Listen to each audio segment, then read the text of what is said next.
Hello, I'm Nick Toma, evening news anchor for WBRE and WYOU. I'm standing at a place known as Public Square, essentially downtown Wilkes-Barre, Pennsylvania. Hard to believe, but a little over a year ago, I was at a news desk 800 miles from this very spot. I'm Nick Toma. Thanks for joining us tonight. Nick Toma was my first hire as news director at WTV or WQRF as evening news anchor.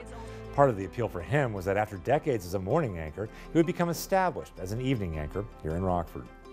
I had been trying for several years to get into an evening anchor position, but I was told I didn't have enough experience. So I was excited and grateful, to be honest, that Scott gave me the opportunity. But another part of the appeal for Nick was that even back in 2012, Nexstar was a broadcaster with a large footprint.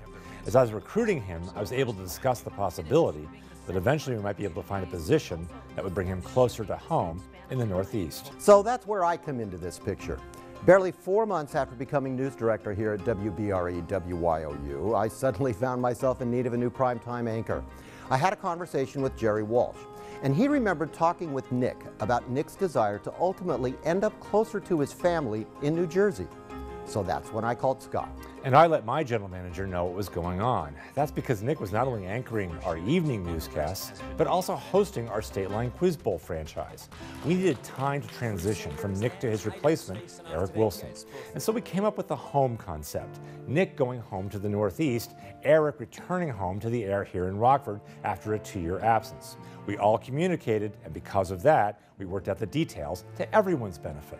But hey, it's time to go home. But before I go, so the big handoff was May 19th. I'll never forget it. I said goodbye, Eric said hello, and we made it very clear to the viewers that it was our decision.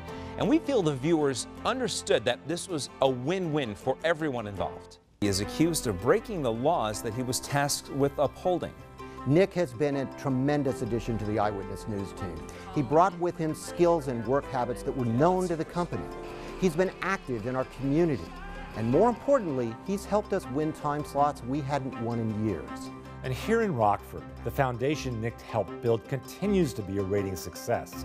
The once deep third WTVO 17 is now dominant at 5 and 6 p.m. And that's the whole point here, open communication. News directors, GMs, and DLCDs all talking with each other, keeping each other informed about what's going on, from the very beginning to the very end.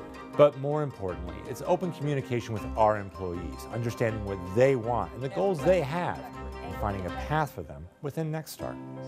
So here I am in Pennsylvania, about an hour-and-a-half drive from family and friends, and I basically have Nexstar's desire to promote from within to thank for that. From Wilkes-Barre and Eyewitness News, so long.